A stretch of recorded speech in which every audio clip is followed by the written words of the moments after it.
다이어트를 위한 꿀팁. 동결건조 채소와 곡물, 단백질, 그리고 효소와 비타민, 미네랄로 만든 다이어트 전용 그린 스무디로 하루 한두 끼만 바꿔 드세요. 비타샵 그린 스무디 다이어트 1522-6648 1522-6648 혹은 비타샵을 검색해주세요. 엄마! 가글 했는데 입에서 뭐가 나왔어! 그거 올리덴탈 체크 가글이라 그런겨. 지금 쓰고 있는 가글 사용 후 확인해 보셨나요? 무색소, 무알콜, 무계면 활성제의 올리덴탈 체크 가글은 쉽게 나온 입안의 이물질을 눈으로 확인할 수 있습니다. 딴지마켓에서 판매 중입니다. 한글도 남보다 빨리 깨치고 참 똑똑했는데 갈수록 실력이 뒤처지는 것 같아 걱정이에요. 혹시 초등학교 교과서 본 적 있어요? 어려운 어휘가 너무 많아요. 학교에서는 어휘 개념을 하나하나 설명해 줄 시간이 정말 부족하잖아요. 그럼 어떡하죠? 내 아이의 어휘만큼은 내가 책임져야죠. 어휘 공부의 정성.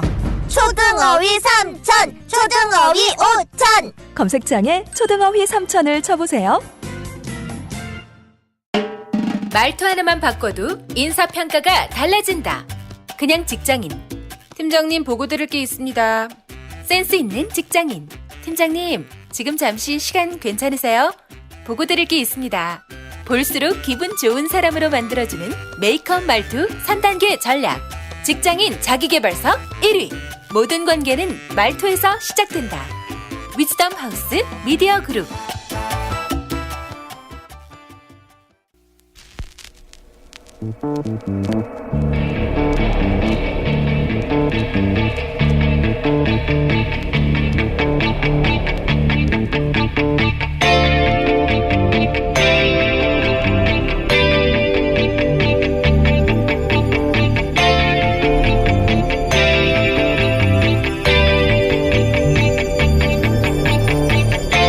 안녕하세요, 김호준입니다. 어제 국방부 업무보고 자리에서 이런 표현이 등장했습니다. 그 많은 돈으로 뭐 했나. 이 표현이 딱 맞는 예를 하나 들어보죠. 그는 작년 병영생활관 내무반이죠. 개선 작업을 마치기 위해 2조 6천억 원이 더 필요하다고 했습니다. 노무현 정부 시절 장병 한 명당 침대 하나씩 설치된 내무반으로 바꾸겠다며 시작된 이 국정과제로 그는 이미 지난 10년간 6조 8천억 원을 쓴 이후의 일입니다. 60만 명 장병에게 에이스 침대 하나씩 사줘도 6천억 원이면 됩니다. 장병 주거 면적을 6.3제곱미터로 3배 확정해 준다고 했었는데 작년 기준 공공건설 임대주택 표준 건축비가 1제곱미터당 100만 원 수준입니다. 그러니까 민간 임대 아파트 수준으로 내무반을 새로 지어도 4조 정도면 되는 겁니다. 그런데 2012년에 끝났어야 할 이 사업이 돈을 다 쓰고도 끝이 안 났고 추가로 2조 6천억이 필요하다고 한 거죠. 최순실 게이트가 한창이던 작년 11월 그는 슬그머니 사업 부실 문제를 발표합니다. 하지만 예산이 어떻게 사용되는지 그 집행 내역은 제시하지 못합니다. 상세 집행 내용이 없는데 돈이 다 어디로 갔는지 알 수가 없죠. 그 많은 돈 어디로 갔나. 문재인 정부는 이 질문 5년간 절대 멈추지 않기를 바랍니다. 김원준 생각이었습니다.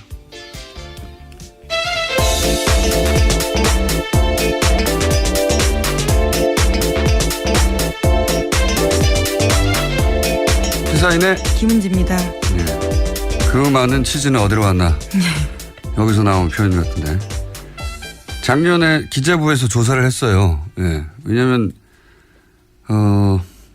얘기했잖아요. 국산 에이스 침대 60만 명에게 하나씩 줘도 6천억 밖에 안 합니다. 예. 슈퍼 싱글로. 외국산 시몬스도 가능해요. 예.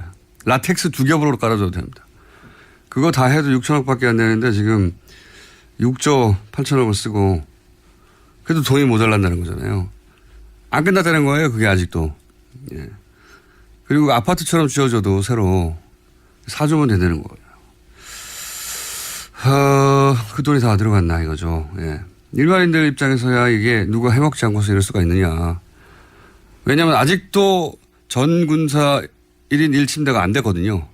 네, 다 같이 묻고 있죠. 그게 아니, 된 것도 있긴 있어요. 근데 아직도 안 됐는데 이게 언제 시작된 거냐면 노무현 정부 시절에 우리 그 내무반이 6.25 때 내무반이다. 그래서 침대 하나씩 그리고 한 사람 앞에 2평 정도의 공간을 주겠다.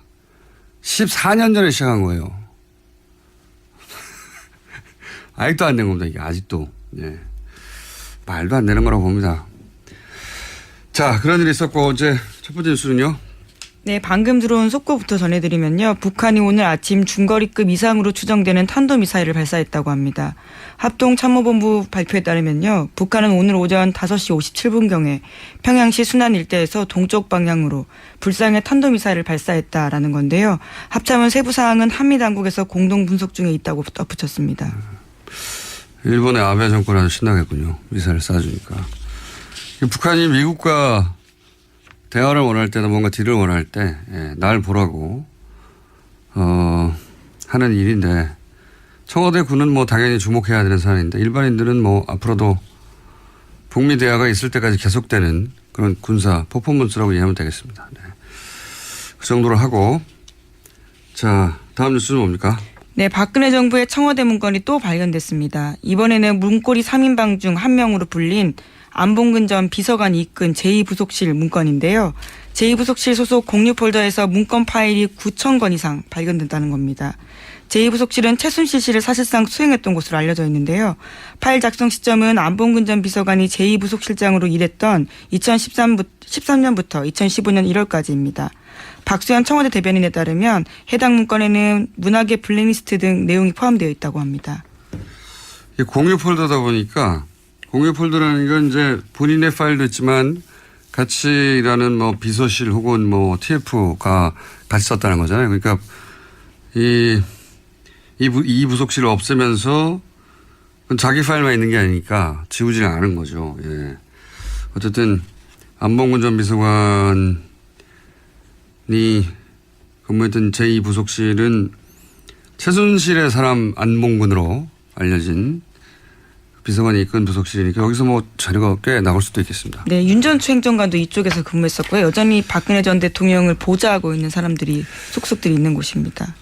조현선 전 장관은 뜨끔하겠습니다. 왜냐하면 여기서 블랙리스트 파일이 좀 나왔다고 하니까. 또 시기가 일치해서요. 더욱 그렇습니다.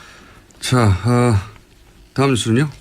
네, 계속해서 국정원 관련된 소식 전해드리고 있는데요. 오늘 아침에도 관련된 소식이 있습니다. 이명박 정부 당시 국가정보원의 여론공작이 사법부를 대상으로도 이루어졌다고 한겨레 신문이 오늘 아침 보도했습니다.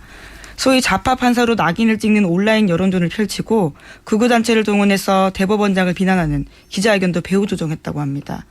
2009년에 있었던 일입니다. 일반인이 아니라 사법부도 타겟으로 해서 이제 대국민 심리전을 했다는 거죠. 네. 네, 대법원장을 대상으로요. 대법원장 책임을 부각시키고 소위 좌파 판사 행동에 대해서 대응하라라는 심리전을 전개하라는 내용을 지시했다는 겁니다. 그러니까 집권한 세력 일부를 제외하고는 자기들 말을 안 들으면 다 적으로 간주한 거예요. 네. 그리고 그걸 국정원이 나서서 했다는 거죠. 예. 국정원이 어제 말씀드렸잖아요. 양아치 짓을 한 거라고. 양아치로 쓴 거죠 정권이. 네, 뭐 이 정도면 양아치를 넘어서서요. 조폭이죠, 조폭. 예. 그리고 이제 여기 그 기사를 보면 단체들 이용해서 이제 기자회견 열고 그리고 그런 단체들을 사주해서 고소고발하고 굉장히 많이 써먹었거든요. 예. 네, 이름 많이 들어보셨을 텐데요. 반핵 반김 국민협의회라는 곳이 있습니다. 이곳에서 대법원장과 박시현 대법관의 사퇴를 촉구하는 기자회견을 국정원 사주를 받고 했다라는 보도가 있습니다. 반핵하고 어떻게 반김이 붙습니까? 먹는 김인가요? 네, 아마 김대중 전 대통령을 그러니까요. 의미하는 걸로 보이는데. 그런 건데 예. 반핵하고 반김을 갖다 붙인 거죠. 예. 제목들을 보면 그 일관된 특징들이 있죠. 그 단체들은. 이렇게 소위 국정원이 자기들 마음대로 사주해서 쓰는 단체들은 특징들이 있습니다. 제목 짓는 곳이 따로 있는 것 같아요. 자, 다음 뉴스는요. 네, 계속해서 관련 소식 전해드리면요. 당시 국정원이 심리전을 펼친 다음 아고라에서 어떤 글을 썼는지도 상세하게 한겨레 신문이 보도했습니다. 이명박 정부를 무조건적으로 찬양하고 야권을 비난한 내용들이었는데요. 이를테면 노무현, 김대중 전 대통령을 폄훼하는 내용들이 굉장히 구체적으로 나왔습니다. 읽기에도 민망한 내용들인데 노무현은 자살했다. 영웅적으로 행동한 게 아니다라는 내용도 있고요. 김대중의 조국은 북한이다라는 내용도 있습니다. 그리고 이제 노무현 전 대통령이 지옥에 가서 보내는 편지 뭐 이런 식의 글도 쓰고, 예. 이걸 국정원이 있어서 유포했다는 거죠. 이게 국가의 최고 정보기관이 이랬다는 거는 네, 국민의 세금을 사용해서 한 행동들입니다. 말도 안 되는 겁니다, 정말. 이런 짓을 했는데, 그런데 이제 지금 변론 재개해달라는 검찰의 요청은 원세훈 전 국정원장에 대해서 재판부가 기각을 했죠. 네, 어제 결정이 나왔는데요. 받아들이지 않았습니다. 법원 관계자는 변론을 재개해야 될 사유가 소명되지 않았다라면서요. 내일 원래대로 선고하겠다라고 발표했습니다. 일반인 눈에서 보면은 국정원 민간인 3스케 팀을 운영했다. 이거 사실 하나만으로도 검찰 변론 재개 신청을 받아줘야 하는 거 아니냐 이렇게 생각할 수 있는데, 왜냐면은 이 재판은 1심부터 정말 말이 안 됐거든요.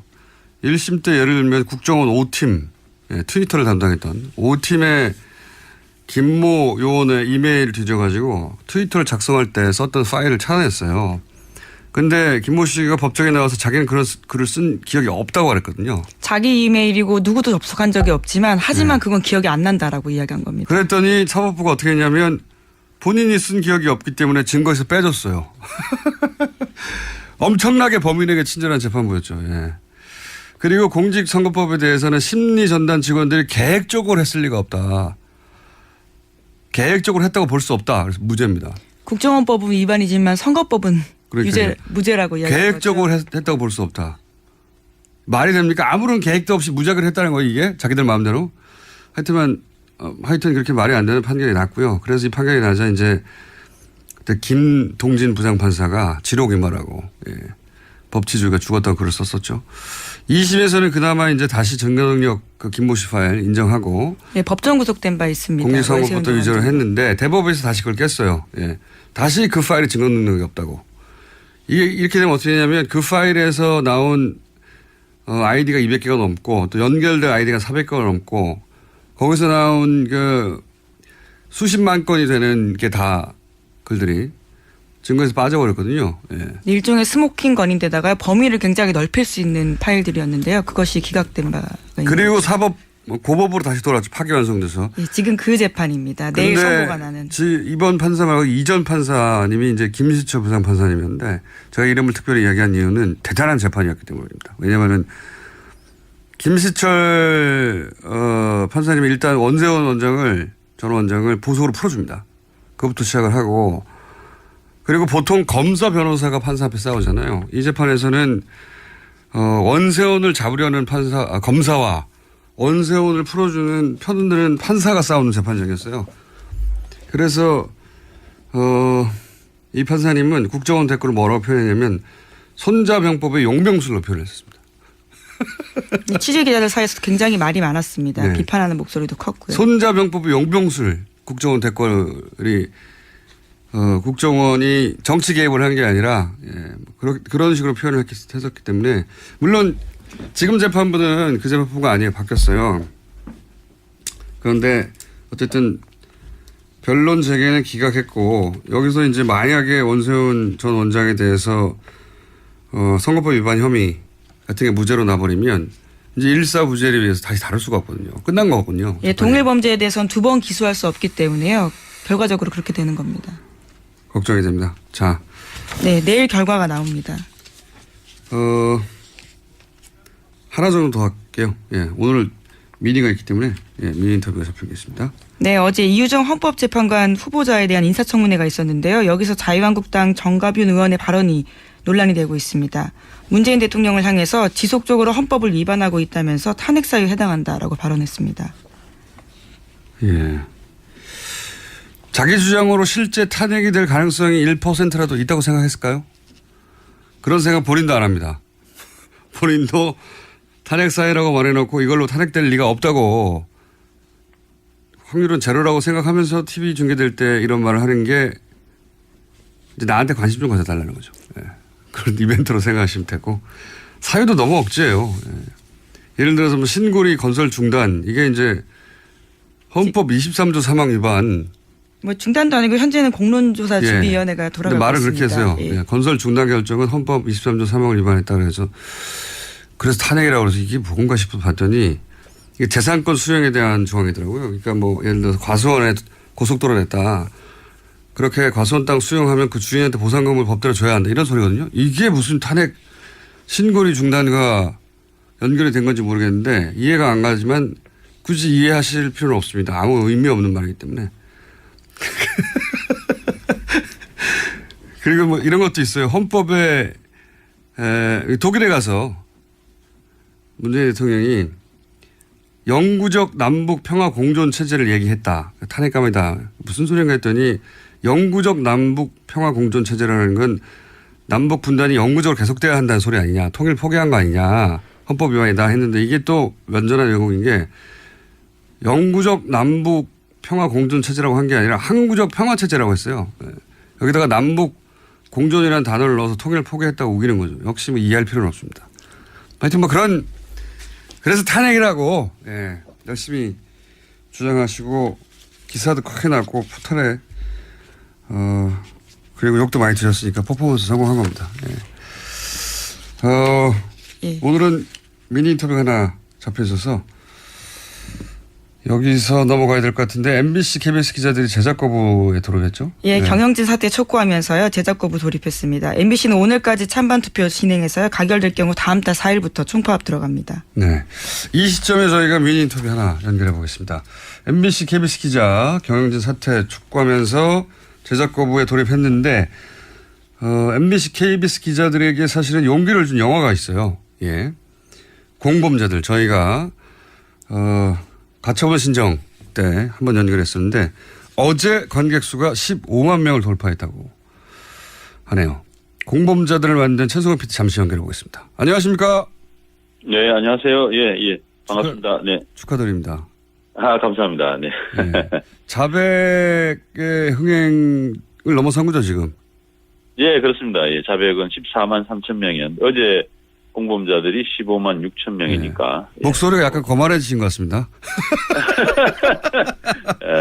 예. 뭐 덕분입니다. 뉴스 예. 공장에서도 이렇게 다뤄주시고. 목소리를 쫙 알고 이렇게 거만해지신 것 같은데. 자, 사람들이 이렇게 그 공범자들을 많이 찾는 이유는 뭐라고 생각하십니까? 공영방송 내부 사정에 대해서 많은 분들이 사실 몰랐어요. 그동안 보수 언론들을 굉장히 이제 보도를 안 하고, 했기 때문에. 근데 이제 이 상황을 보니까 너무 이제 이런 일까지 벌어졌느냐. 엽기적인 상황이 보이니까 네. 굉장히 많이 놀라시고. 예를 들어서 엽기적 상황 하나만 소개해 주십시오. 영화에 나오는. PD 수첩, 왜 아주 뛰어난 PD, 불만 제로를 기획까지 했던 그 PD를 아이스링크에 보내가지고 눈 치우도록 만드는 뭐 이런 장면들. 건강을 위해서 그런 거 아닐까요? 예? 건강을 위해서 눈 치우고. 예, 기자들, 아나운서들 뭐 다 그렇게 보내서 완전히 그냥 이제 우리가 이제 보면은 돈 받고 달라고 이렇게 오시는 분들 이렇게 하고 할 때, 예. 물론 당연히 이제 하는 일이긴 하지만 굉장히 이제 기자로서는 굉장히 자괴감이 많이 든다, 뭐 이런 이야기도 했고, 대부분, 그러니까 굉장히 많은 기자 PD들을 그런 식으로 비제작 부서 뭐 협찬 따오는데 뭐 이런데, 세트장 관리하는 직무, 이런 쪽으로 보내가지고, 뛰어난 사람들일수록 업무에서 배제시키는 이런 상황이 보이니까 이해를 할 수가 없죠. 예. 그건 이제 생생한 화면으로 보게 된 건데, 네. 그 영화의 어딘가에 그 이명박 전 대통령도 등장하지 않습니까? 네네, 등장합니다. 예. 이명박 전 대통령. 사실 이명박 전 대통령이, 저희가 볼 때는 이제 언론을, 이렇게 만든 장본인이시기 때문에 저희가 꼭 모셔야 되는 그런 주인공이었죠. 예. 그래서 가서 뵀습니다. 그 앞에서 한없이 기다리다가 불쑥 마이크를 들이대고 그래서 찍힌 장면이 굉장히 인상적이라고 하는데. 이명박 전 대통령은 이걸 봤을까요? 영화를?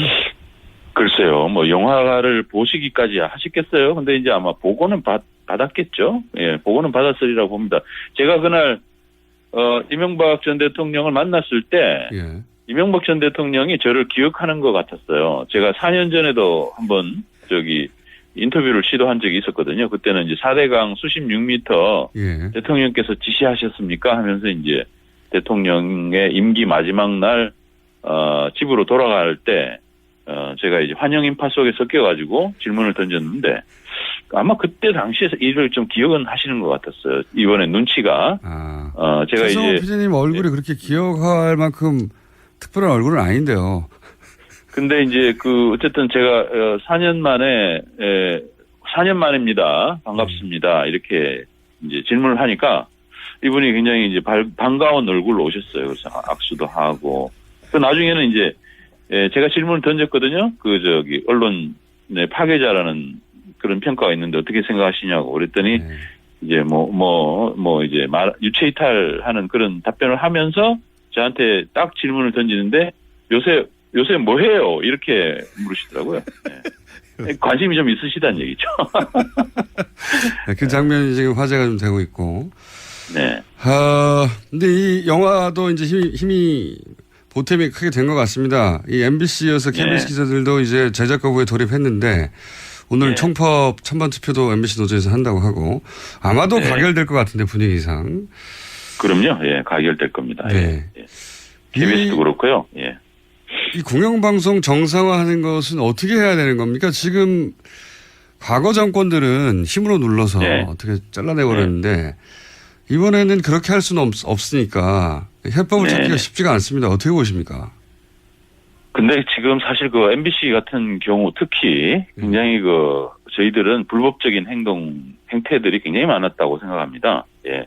내부적으로 부당노동 행위부터 시작해서 여러 가지 형태의 불법 행위들이 많았는데 그걸 저희들이 계속 이제 검찰이나 노동부에도 박근혜 정부 시절 고발도 하고 방통위원회에도 이 문제 이렇게 관리 감독 제대로 하지 못하는 방문진을 해결해달라 이렇게 요구를 했었는데 지금까지 외면해 왔어요. 그런데 이제 새 정부에서는 그 문제를 원칙적으로 법과 원칙에 따라 가지고 검토를 하고 있는 중입니다. 노동부 같은 경우는 이제 특별 근로 감독을 해서 지금 이제 기소 의견으로 검찰에 송치한다는 얘기가 있고요. 검찰도 지금 수사를 하고 있는 부분들이 있는데 그런 것들이 원칙적으로만 처리되면 저는 이 문제는 해결되리라고 봅니다. 이런 식으로까지 공영방송을 완전히 망쳐도 법에 의해서 보호받는다. 공영방송의 경영진이 이런 정말 완전히 공영방송 망치는데 법에 의해서 보호받는다라는 것은 정말 말도 안 되는 얘기죠. 그럼 공영방송의 걸 견제하고 우리 사회의 진정한 언론으로서 유지할 수 있는 기본적인 제도적인 장치도 없다는 얘기가 되는데 저는 그거는 말도 안 되는 얘기고요. 충분히 깊은 조사가 이루어지면 조치할 근거들이 많을 거라고 봅니다. 알겠습니다. 법대로만 하면 해결될 거다 이런 말씀이신 것 같고요. 네네. 자, 15만 돌파해서 저희가 한번 짧게 연결했는데 앞으로 25만 돌파하면 그때는 제가 모른 척하겠습니다. 그때 되면 저희가 좀 다뤄주십시오. 예. 그때 되면 스튜디오 한번 다시 모시겠습니다. 감사합니다. 네, 감사합니다. 네. 지금까지 공범자들의 감독 최승호 PD였습니다. 자, 민유 여기서 마치고 국제뉴스로 이런 거 있었어요. 휴스턴. 네, 지금 한창 태풍이어서요. 예. 제가 이 이야기를 하고 넘어가는 이유는 뭐냐면 이렇게 되면 아마 기후변화협약 탈퇴한 것에 대해서 이 사태 끝나고 나서 트럼프 대통령이 또 욕을 먹지 않을까 크게. 예. 여기까지 하겠습니다. 시사인의 김은지였습니다. 감사합니다. 아무도 묻지도 따지지도 않고 가입하셨다고요? 보험은 너무 어려워요. 걱정 마십시오. 마이보험 체크가 도와드립니다. 1800-7917 마이보험 체크로 지금 전화 주세요. 1800-7917 이미 가입한 보험이나 신규 보험도 가장 좋은 조건을 체크해서 찾아드립니다. 인터넷 한글 주소 마이보험.com 또는 카카오톡에서 아이디 검색 마이보험을 친구 추가하여 상담하실 수 있습니다. 모닝똥? 제겐 사치였죠. 내가 토끼인지 토끼똥이 나인지 내가 변을 본 것인지 변을 당한 것인지 나는 바나나이고 싶다. 간혹 구렁이이고도 싶다. 미궁 대장사랑 빅똥의 추억 미궁 대장사랑이 찾아드립니다. 혈중 콜레스테롤 개선과 배변 활동에 도움을 주는 건강기능식품입니다. 검색창에 미궁 대장사랑. 미궁 장사랑 이름 바꿨어요. 프로바이오틱스 12종 추가. 미궁 대장사랑. 골반 잡자 바로 잡자 바디로직. 허리 통증 바로 잡자 바디로직. 2017년 쿨 썸머 바디로직 라이트 출시. 통기성이 좋아 땀 걱정 없이 한여름에도 쾌적하게. 입은 듯 안 입은 듯 가벼움의 신축성은 그대로. 자세가 좋아지는 골반 교정 타이즈 바디로직. 검색창에 골반 교정 바디로직 라이트.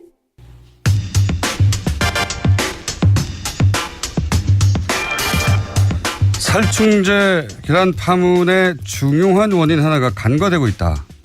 이 문제는 유통구조의 문제다라고 주장하는 전문가가 있습니다. 대한민국 치킨전의 저자 정은정 박사 전화 연결되어 있습니다. 안녕하세요. 네, 안녕하세요. 네. 이 살충제 달걀 파문의 원인 중 하나가 유통구조의 문제라는 이야기는 사실, 언론을 통해서 이렇게 보도된 적이 없는데. 네. 자, 언론에서 보도되지 않은 대목 질문부터 먼저 드리겠습니다. 이번 살충제 달걀 파문은 농가 입장에서 상당히 억울한 게 있다. 생산자 조직에서 계속 사전검사 제도를 정부에 요청해 왔는데 정부가 묵살한 것이다. 이렇게 말씀하셨어요? 이거 좀 설명 좀 해 주십시오. 2011년, 그러니까 사실은 계속 조류독감이다 해서 이 축산물 안전에 대해서 소비자들 불안이 높았기 때문에 양계협회 차원에서도 좀 대응을 하자 이런 이야기들이 많았고요. 그래서 네. 2011년쯤에 입법을 요구한 적이 있거든요. 농가에서 먼저. 네, 그러니까 그 산란계 농장들의 협회인 거죠. 모임이라고 할 수 있죠. 그러니까 그 단체에서 계란의 경우에 이렇게 출하를 할 때마다 샘플링을 해서 검역을 좀 의무화해달라 오히려. 왜냐하면은 좀 불안하잖아요. 언제 걸릴지도 모르고. 그러니까 아예 제도에 위반을 해주고 그렇게 되면 이제 검역을 하거나 이럴 때는 예산이 발생을 하니까 그 부분은 사실 이제 국가에 요청을 한 거죠. 근데 이제 그런 요청들이 묵살이 됐고 거기서부터 이제 발생한 문제라고도 볼 수 있죠. 그러니까 양계 농가에서 먼저 정부에 너무 불안하니까 검역을 의무화하고 법제화 달라고 요청을 했는데 정부에서 묵살했다는 거죠? 그 당시에 사실은 이런 검역이라든가 왜냐면 조류독감 계속 터지고 구제역 터지고 이런 문제들이 발생을 했으니까 검역 자체를 아예 그러면 의무화해달라. 근데 이제 그 비용은 알겠습니다. 사실 이제 정부 쪽 요청을 한 거죠. 예. 그렇게 농가 입장에 억울한 면이 있다는 점도 한 가지 짚으시고 또 한 가지 짚으신 게 이것은 또 그 유통 과정의 한계 때문이기도 하다라고 말씀하셨어요. 이게 어떤 말인지 좀 설명해 주십시오. 특히 그 축산물 중에서 계란 같은 경우에 잘 깨지기도 하고요. 유통 기한도 짧고 하다 보니까 유통 비용 차지가 한 53% 정도 돼요. 그러니까 우리가 먹는 계란에서 53% 정도는 사실 유통 비용이라고 할 수 있는데요. 유통은 원래 그냥 굉장히 중요한 영역이기는 한데 이게 문제는 뭐냐면 계란이 한 개당 한 생산 비용이 120원에서 130원이 나오거든요. 계란 하나당. 예, 근데 실제로 이 생산자들이 출하를 했을 때 개당 90원에서 100원 정도밖에 받지를 못해요. 그러니까 하나씩 팔 때마다 한 30원에서 40원 정도씩 이 손해가 나니까 그것을 보전하는 방법이 사실은 굉장히 대량으로 생산을 한다던가 아니면 파란, 그러니까 깨진 계란이라든가 오란이라거든요. 오염 물질이 묻은 계란. 그러니까 실제로 폐기를 해야 되는 것들인데 그것마저도 사실 알뜰하게 출하를 해서 손실을 보존을 해야 되는 근본적인 문제가 있었던 거죠. 그렇군요. 유통비가 절반 이상 차지하기 때문에 그리고 이 도매상들이 사갈 때 계란을 원가 이하로 사가기 때문에 거길 맞추려면은 점점점 대형화될 수밖에 없었다. 대량으로 생산하고. 그리고 아무래도 가격 결정권 자체가 이 매집상들, 그러니까 큰 손이라고 이제 시장에 큰 손들이 있기 때문에 생산자들이 전혀 개입할 수가 없거든요. 그래서 그 부분도 봐주지 않으면 이런 사태는 계속 반복이 되지 않을까. 저는 이제 그렇게 생각합니다. 그렇군요. 이제 농가 입장에서는 원가가 안 나오니까 점점점 한 것을 말에 몰아 넣어서 키울 수밖에 없고 그런데 이게 상당 부분이 유통사한테 가버리기 때문에 이 유통 구조를 개선하는 방안이 굉장히 시급하다 이렇게 생각할 수 있네요. 그렇죠. 사실 이 문제도 함께 보지 않으면 뭐 사실 근본적으로 대책을 세울 수는 없는 거죠. 방역을 아무리 잘한다 한들 지금 전체적으로 농산물의 어떤 최저 가격이 보장되지 않는 구조에서는 이번에는 계란이지만 그럼 그 다음에는 어디서 터질지 사실 알 수 없죠. 예. 그러니까 농민들이 부도덕해서 그렇다라고 하는 프레임이 있는데 네네. 그게 아니다. 예. 뭐 일부 그 책임 있는 농가들은 사실은 반성은 해야 되지만 네. 그쪽으로 이렇게 범죄화시켜서 몰아간다고 해갖고 절대 뭐 이렇게 소비자들도 이득이 될 수는 없거든요. 지금 상태에서는. 그러니까 농가들을 부도덕하다고 그 지적하는 것으로 해결될 문제가 전혀 아니라는 말씀이네요. 말하자면. 뭐 그렇죠. 예. 오히려 농가들은 이렇게 해가지고 너무 불안하니까 안전히 입법을 요구한 적도 있고 정부가 오히려 거부했었고. 자, 이런 이야기 나옵니다. 저도 이제 그런 생각을 잘 모르면서 하긴 했는데 동물 복지를 생각하는 동물 복지에 관심을 가지고 동물 복지로 전환해서 한국 축산을 그렇게 구조 개선에 가야 된다 이런 주장이 이제 조금씩 나오고 있긴 합니다. 근데 이제 현장을 잘 아신 전문가로서 이 동물 복지를 전환하자고 하는 주장이 가진 뭐랄까요 현실을 잘 모르는 측면 이걸 좀 설명해 주십시오.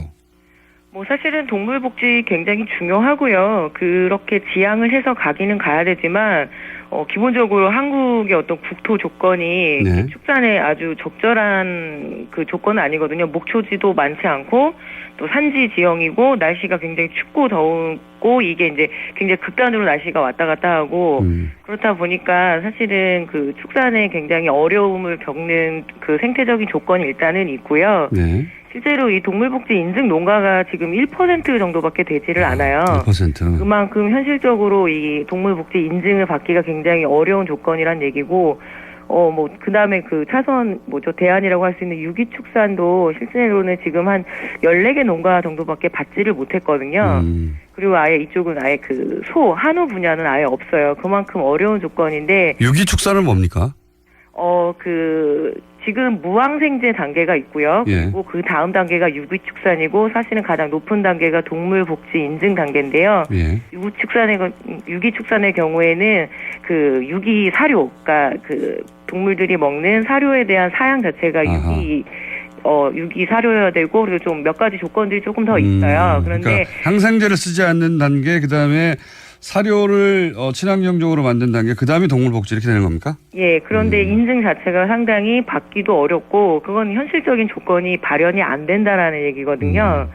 그래서 사실은 지금 동물복지가 굉장히 대안인 것처럼 나오기는 했지만 좀 여론에 떠밀리는 면도 있고 그렇게 가야 된다라고 지향점은 반드시 잡아둬서 목표로 가긴 해야 되지만 당장 실현시키기에는 사실은 거의 저는 불가능하다고 봅니다. 게다가 이런 식으로 동물 복지를 신경 써서 그러니까 방사해서 키우고 또 유기농으로 만든 사료를 주고 이러려면 비용이 굉장히 많이 들 거 아닙니까?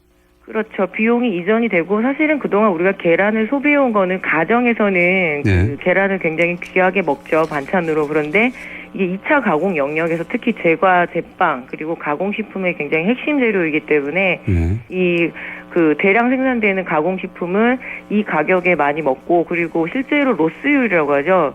그러니까 그 생산자가 가공식품을 만들 때 이 부분, 폐기율까지 계산을 해서 손해보지 않도록 그 가격이 이전이 돼 있는 거거든요. 그렇다 보면은 당연히 계란값은 굉장히 싸야 됐었고, 저렴했어야 됐었고, 우리가 좀 일상적으로 또 가공식품 같은 경우에는 저렴한 그 매력이 있기 때문에 먹는 거잖아요. 그래서 그 구조가 사실은 들여다보지 않게 되면 반복적인 문제가 발생할 수밖에 없는 거죠.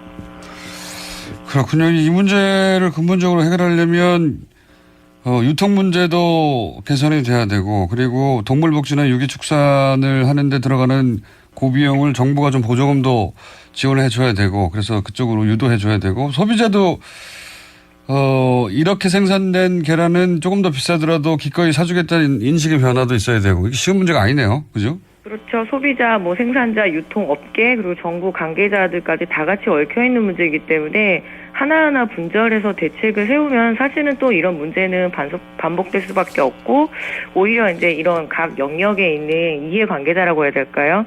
이런 사람들이 모여서 라운드 테이블을 마련해서 어느 정도 선까지 우리가 먹을 수 있는지 사회적 합의를 이뤄내는 게 오히려 더 중요한 문제라고 저는 봅니다.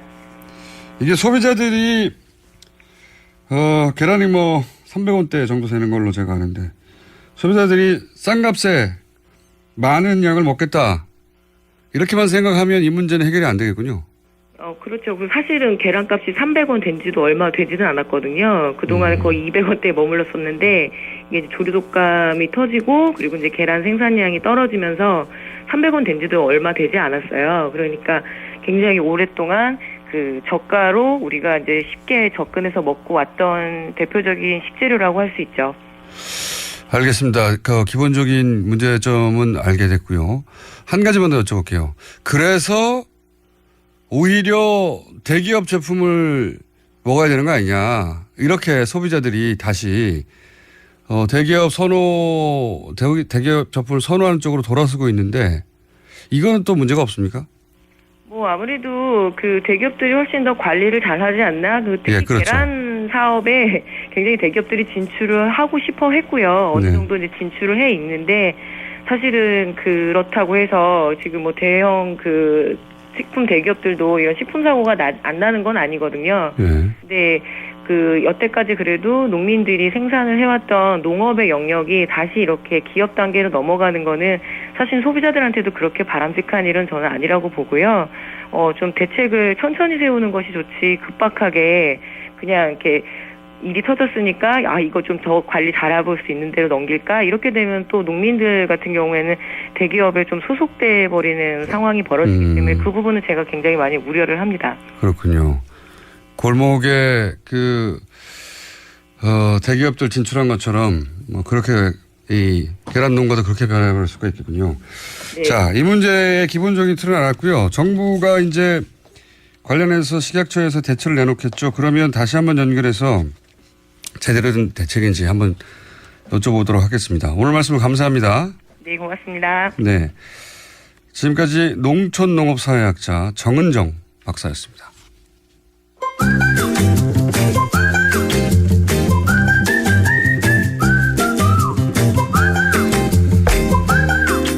(2부에서) 만납니다. 오늘은 2부가 청취율이 더 높거든요. 칼폴라니 사용연구소 정태수 선생님 나왔습니다. 안녕하십니까? 네, 안녕하세요. 네. 2부가 한 2배는 높을 거예요. 그러니까 여기서 단번에 가입자 10명으로 올라가시기 바랍니다. 네, 확인해 보겠습니다. 자, 오늘 주제가 재밌는 걸 가져오셨네요. 이 관련형 전자담배 세금 어떻게 할 것인가. 뭐 전 관심이 없는데 김어준 총수는 관심이 있을 거예요. 흡연자들은 요즘 이렇게 관련형 전자담배, 그러니까 전자담배의 과거 형태와 다르게 찌는 담배라고 하죠. 예. 네. 굉장히 인기 있습니다. 최근에. 근데 이제 요새 세금 올린다니까 사재기까지 일어나고 있으니까요. 왜냐하면 담배가 4,500원인데 이 관련형 담배는 4,200원이거든요. 아, 200원이에요? 300원 아니고? 예. 4,200원일 겁니다. 제 기억으로는. 그러다 보니까 여기서 세금을 담배처럼 매겨버리면 5,000원 넘어가니까. 지금 한 1,700원 덜 세금이 붙었어요. 그러니까 보통 지금 우리나라 담배가 한 75%가 세금이거든요. 네. 그러니까 한 3,300원 정도가 세금인데 지금 관련형 담배는 1,750원 정도 붙었으니까 반 정도 지금 붙어 있는 거죠. 그러니까 만약에 1,700원을 그대로 올린다면 다 올리고 세금을 다 올리고 다 올린다 그러면 6,000원이 넘어가죠. 6,000원.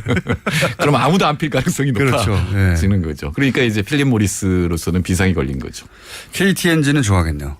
그럼요. 예. 근데 지금 문제는 기재부예요. 제가 이렇게 기사를 이제 쭉 봤더니 이 김광림 의원이 제기를 해요. 네.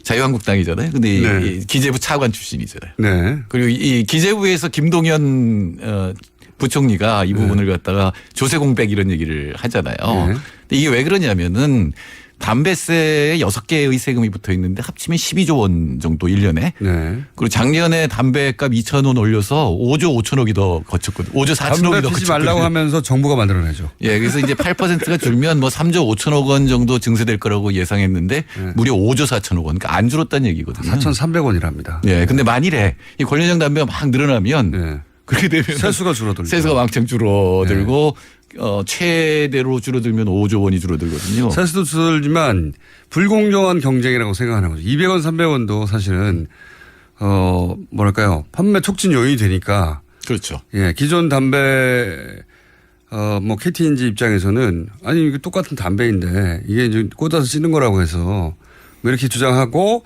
이 전자 관련 관련형 전자담배 업계에서는 이게 더 좋다 몸에 그러니까 이제 그런 나쁜 요인을 제거했고 거기 들어간 비용도 있고 그리고 건강에 그만큼 좋은 거니까 더 싸게 팔을 수 있어야 되는 거 아니냐 이런 주장을 내세웁니다. 네, 그러니까 처음에 세금을 어떻게 매겼느냐라고 하는 게 굉장히 이제 우린 궁금하잖아요. 근데 그걸 잘 모르겠어요. 뭐 파이프형으로 분류됐기 때문에 싸게 지금 세금이 매겼다라든가 뭐 이런 전자담배로 분류하다 보니까 처음에 네, 액상 담배는 많이 붙는데 이제 이건 또 고체형이기 때문에 분류를 왜 없던 종류가 생겼기 때문에 이거 도대체 어떻게 분류해야 하지 하다가 어쨌든 전자적인 장치를 활용하니까 전자담배로 분류를 해놨던 거예요. 네. 그런데 이제 실제 출시되고 보니까 사람들의 반응도 보고 그리고 실제 이제 사용된 형태를 보니까 그 일반 담배가 거의 똑같거든요. 그렇죠. 예, 그러다 보니 이제 뭐 냄새는 덜 난다면서요.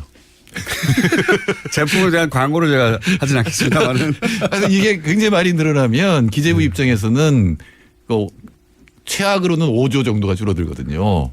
그러니까 세금이. 세금 문제죠, 세금 문제. 예, 근데 정부 입장에서 지금 그러니까 복지 예산의 증세를 5.5조 한다 그랬거든요. 15조 원 늘려야 되는데, 근데 그게 열심히 5.5조 증세인데 그게 담배 하나로 다 날아갈 수도 있거든요. 또 거꾸로 생각하면 이런 것도 있습니다. 그러니까 뭐 세수가 줄어드는 거는 정부 사정인데 세수가 줄어드는 이유가 따져보면 이게 이제 그 필립 모리스라고 하는 외국 업체가 만든 이 관련형 전자담배 때문인데 그러면은 담배 세금이 그렇게 많이 붙어서 그렇게 비싼 거지 사실 원가로 따지면 얼마 안 되잖아요. 그러니까 25%밖에. 막대한 이익이 정부의 세금으로 가는 게 아니라 외국 기업으로 나가는 거죠. 그렇죠. 예. 그렇게 따지니까 정부 입장에서도 아니 이거 우리 기업한테 가는 것도 아니고 이렇게 빠져나. 우리 기획재정부가 그렇게 민족적이지 않은데 어쨌든 모듈로요. 6,300원을 올리면 누가 사겠어요 그거를. 그렇죠. 이제 또 아직도 정확하게 안 나온 게 과연 이 관련형 담배가 정말 건강에 더 좋으냐. 네, 그것도 아직 확실하지가 않거든요. 그렇죠. 정부 차원에서의 조사가 끝나지도 않았고. 근데 그런 이유가 있다 손 치더라도 제가 이제 관심이 있어서 외국의 가격은 얼마나 할까. 왜냐하면은 나라마다 담배 붙는 세금의 액이 틀리고 이 관련형 담배 붙이는 세금도 다 틀리더라고요. 그러니까 우리보다 훨씬 세금이 높은 것도 관련형 전자담배는 세금이 없는 것도 다 그 나라의 담배 가격보다 조금 더 싸요.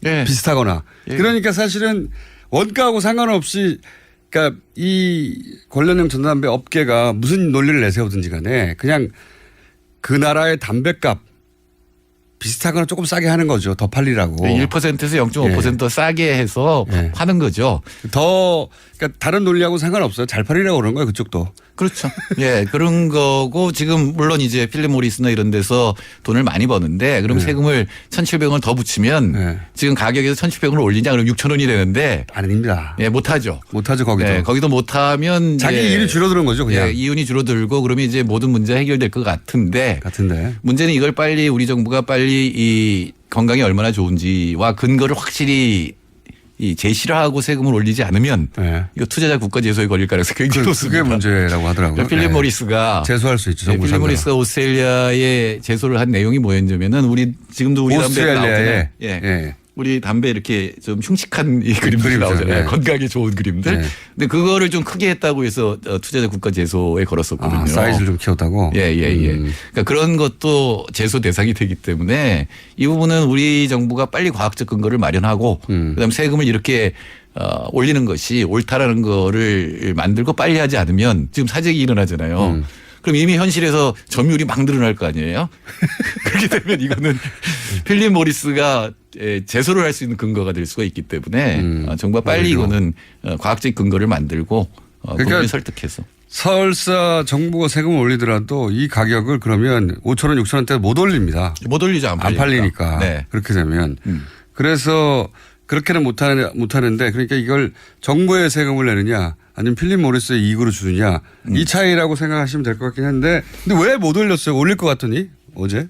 아니 반대하는 의원들이 있으니까 자유한국당 같으면 재밌잖아요. 자기들이 올려놓고 그다음에 이제 줄여야 된다고 이 서민들을 위해서 줄여야 된다고 얘기했는데 자유한국당의 김광희 의원이 올려야 된다고 얘기를 지금 제기를 한 거거든요.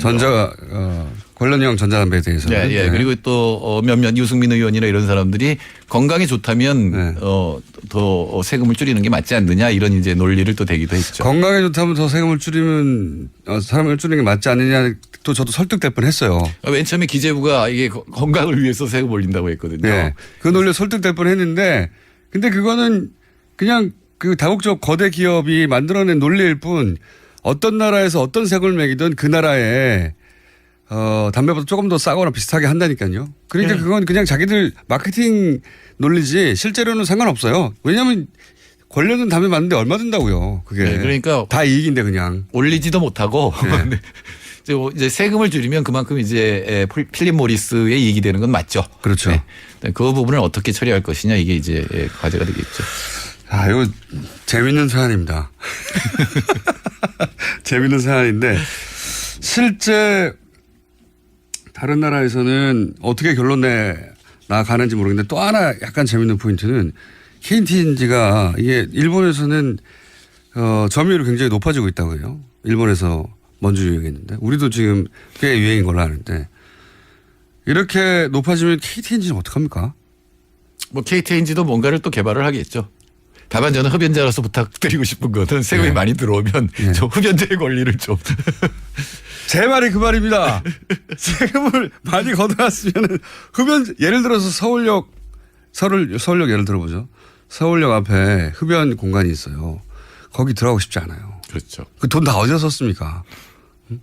그 사실 흡연자들을 위한 공간에서 흡연자들이 낸 세금이니까. 네, 그 세금이 12조 원이면 너무 더러워요. 12조 원이면 어마어마한 세금이에요. 우리나라 1년에 드는 1년 전체로 걷는 상속증여세가 5조 원밖에 안 돼요. 그 많은 돈을 들여서 서울역 앞에 환기 잘 되고 깨끗한 흡연실을 못 만들어 주나요? 아, 지금 처참하거든요. 거기 가보시면. 그러니까 흡연자의 건강을 위해서 좀 신경을 써달라고 얘기를. 그러니까요. 자, 세금 그렇게 많이 걷었으면은 좀 신경 좀 써주십시오. 화납니다. 그때마다 담배 피우는 사람으로서. 여하간 관련용 전자담배에 관해서 관심이 굉장히 높은데 세금 가지고 지금 논쟁이 붙었습니다. 네, 제가 말씀드리고 싶은 거는 과학적 근거를 빨리 마련해야 된다. 그리고 인상하는 쪽이 올바른 것 같은데 과학적 근거를 빨리 만들어서 국민들 합의를 얻어서 세금을 인상하는 것이 맞다. 소장님 생각은 인상하긴 해야 된다. 그렇죠. 네. 여기까지 하겠습니다. 칼플라닛 사회경제연구소 정태현 소장님이었습니다. 감사합니다. 네, 감사합니다.